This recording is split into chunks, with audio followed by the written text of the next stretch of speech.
ओम नमः सिद्धेभ्यः। ओम नमः सिद्धेभ्यः। श्रीमते वर्धमानाय नमो नमित विद्विषे यज्ञानान्तर्गतं भूत्वा त्रैलोक्यं गोस्पदायते। महानुभाव, श्री गौतम स्वामी कहते हैं, सुदम में आओ संतो ये खलु समनेन भयवदा महावीरेण महाकस्वेन सबनुना सबलोक दर्शिना सदेवासुर मानसस्य लोकस्य आगदि गदि चौणो वादम बद्धम मोक्षम विड्ढिम ठिदिम जिदिम अनुभागम तक्कम कलम मनो मानसियम भूतम कयम पट सेव्यम आदिकम्मम अरुकम्मम सब जीवे सब लोये सब भावे सबम जानंता पसंता विहरमाणेन सम्राणम पंच महावदानी उदेशदानी।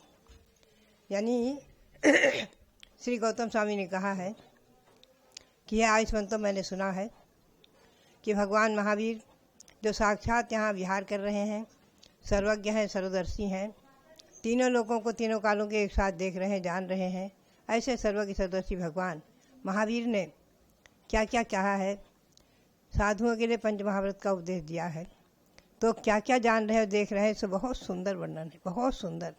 और ये पंक्तियाँ सचखंडागम ग्रंथ में भी आई हैं, केवली भगवान का लक्षण करते हुए आई हैं। कहते हैं क्या क्या जान रहे, देख रहे हैं, आगदि गदि चौणो वादम बंधम मोक्षम इड्डिम ठिदिम दुदिम। जीवों की आगति गति, कहाँ से आते हैं, कहाँ जाते हैं। चौणो वादम, चमन यानी जीवों की च्युति और उपपात, जन्म आदि, और च्युत होना, जन्म लेना, बंध, मोक्ष, स्थिति आदि सब कुछ जानते और देखते, ऐसे भगवान महावीर स्वामी ने उपदेश दिया है। तो ये गति और आगति का जो प्रकरण है वो मूलाचार में श्री कुंद देव ने बहुत ही सुंदर विवेचन किया है। मैं मूलाचार श्री कुंद देव का जो मूलाचार है उसी के आधार से आपको सुनाऊंगी, आप ध्यान दें, बहुत ही सुंदर प्रकरण है।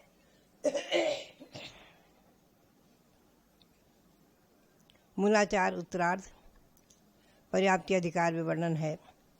गाथा है 1155। वो कहते हैं, पडवम पुडविमसन्नी पडमम विद्यम च सरसवाह्यन्ति पक्षी जावद तदियम जाव चौथी दो उर्सप्पा। पहली पृथ्वी, असंगी जीव, असैनी जीव, पंचेंद्रिय असैनी जीव। देखिए, असैनी जीव तो एक इंद्रिय से लेकर पंचेंद्रिय तक माने गए हैं।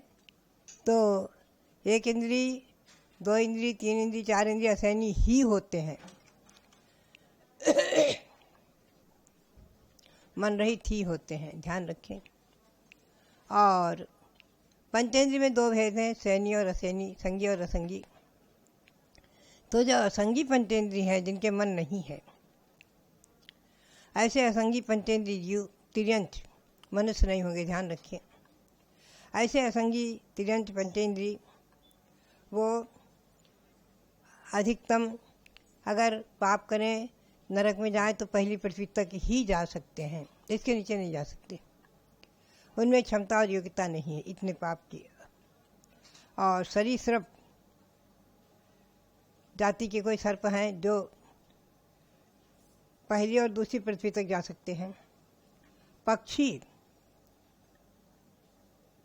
जावद तदियम, पक्षी तीसरी पृथ्वी तक जा सकते हैं। और उर्सप्पा,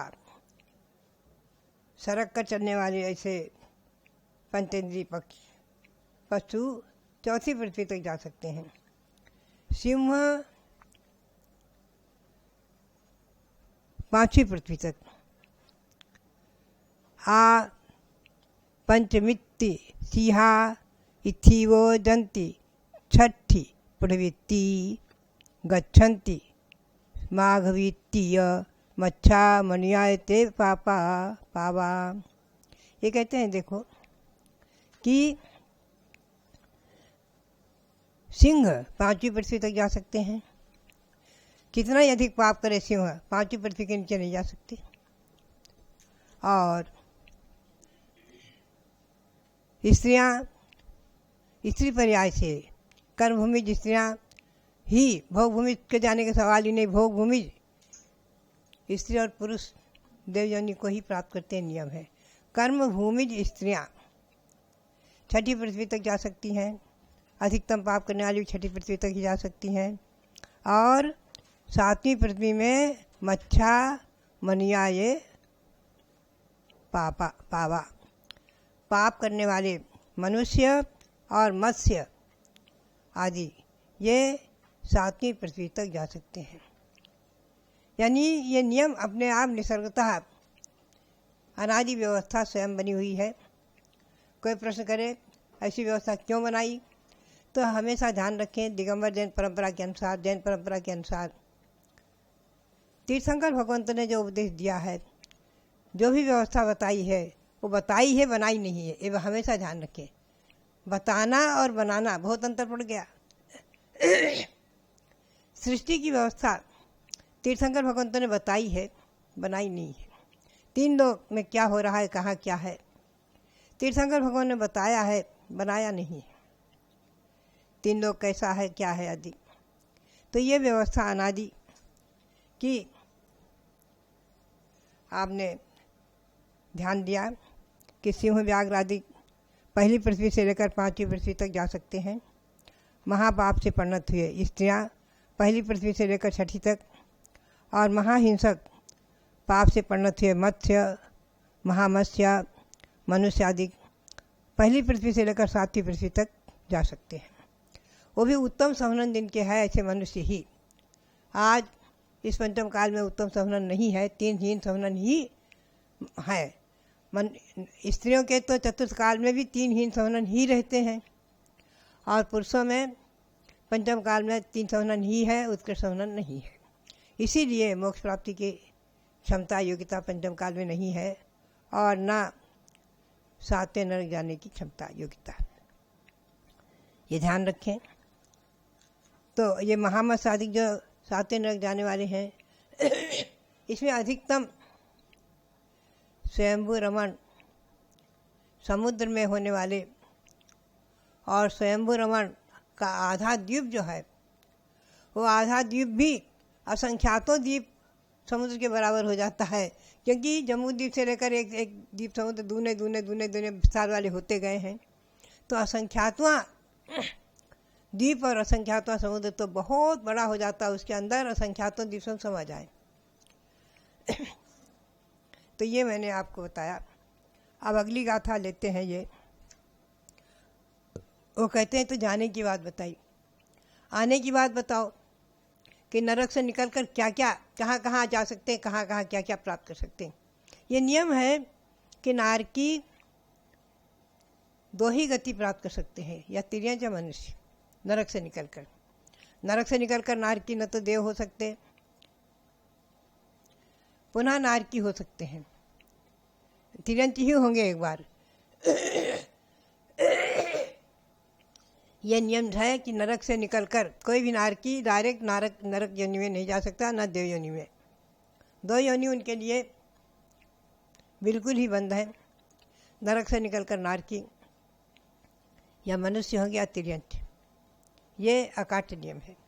तमस्तम यानी 7वीं नरक से निकले हुए नारकी वो ठिदाय संता निरैया तम तमासु पुलविदो न लहंती मान सत्तम तिरख जोनिम नयंती। ये नियम है कि 7वीं नरक का निकला हुआ नारकी नियम से मनुष्य पर्याय नहीं प्राप्त कर सकता। ये अकाट्य नियम है। तिर्यंच ही होगा, पंचेंद्रिय क्रूर तिर्यंच ही होगा। 7वीं नरक का निकला हुआ नारकी मनुष्य पर्याय नहीं प्राप्त कर सकता। व्याघ्र सिंह आदि क्रूर तिर्यंच होता है। पुनः एक बार नरक चला जाता है।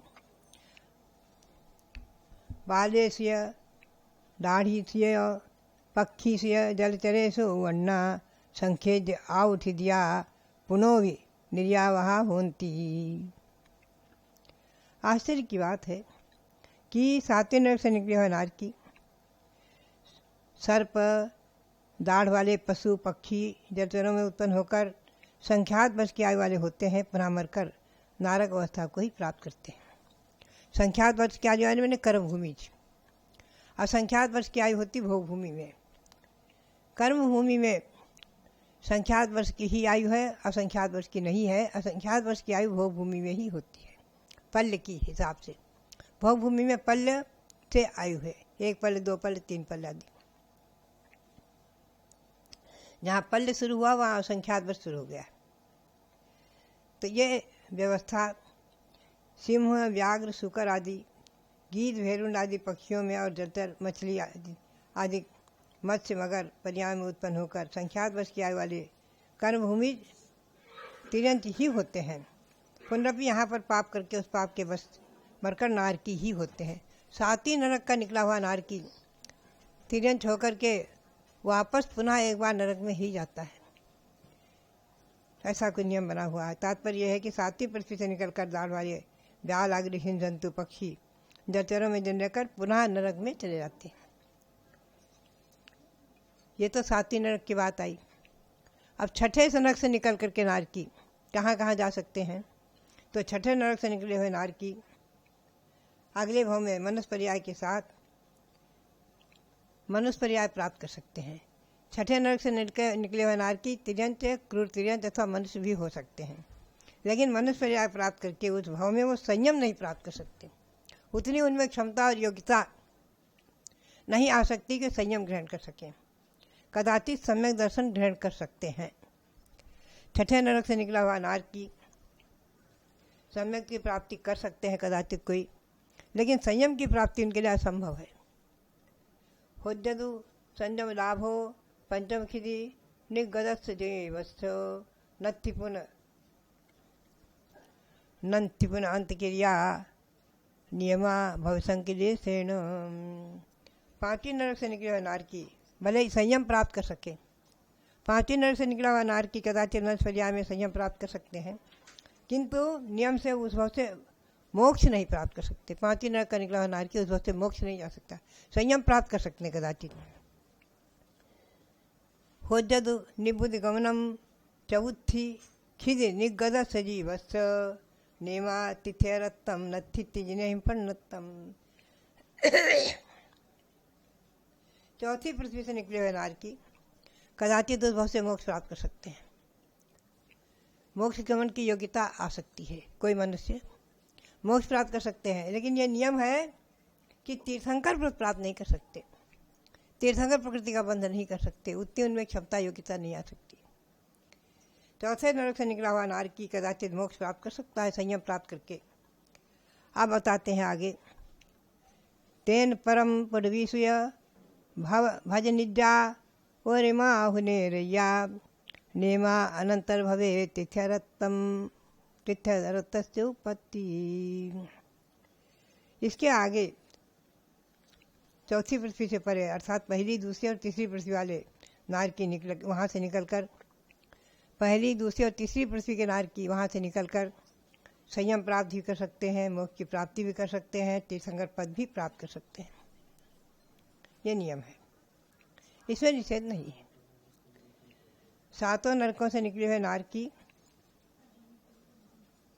कदाचित तीसरे, दूसरे और पहले नरक से निकले हुए नारकी तीर्थंकर पद तो प्राप्त कर सकते हैं, लेकिन देखो बलदेव पद, चक्रवर्ती पद और नारायण पद नहीं प्राप्त कर सकते। ये नियम है।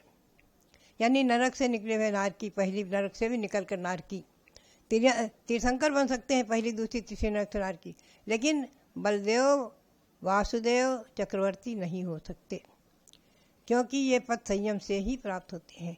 तो इस भाव में संयम ग्रहण करके तपस्या आदि करते हैं, वही नियम से स्वर्ग को प्राप्त करके बलदेव, नारायण, प्रतिनारायण और चक्रवर्ती होते हैं। ये विशेषता है। यानी नरक से निकले हुए नारकी इन 3 पदों को नहीं प्राप्त कर सकते, चक्रवर्ती पद, बलदेव पद, नारायण और प्रतिनारायण पद। इन पदों को नहीं प्राप्त कर सकते, तीर्थंकर कदाचित बन सकते हैं। ये मैंने आपको नरक गति से आने और जाने की बात, आगति और गति बताई है। तो आगे हम इसी विषय को लेंगे। हमें और आपको चिंतन करना है कि हम और आप मनुष्य हैं और भले ही पंचम काल के, लेकिन ऐसा कोई कार्य अपने जीवन में न हो जाए जिससे नरक आयु बंध जाए। आयु के क्षण बंधने वाले हमें और आपको विदित नहीं है। 8 अपकर्ष काल आते हैं, किस समय आयु बंधेगी हमें और आपको पता ही नहीं। तो इसलिए हर क्षण हर पल बहुत सावधानी रखनी चाहिए। मुनि निंदा आदि कोई ऐसा पाप अपने से ऐसा न हो जाए कि जिस निमित्त से तीरंचाय अथवा नरक आयु बंध जाए।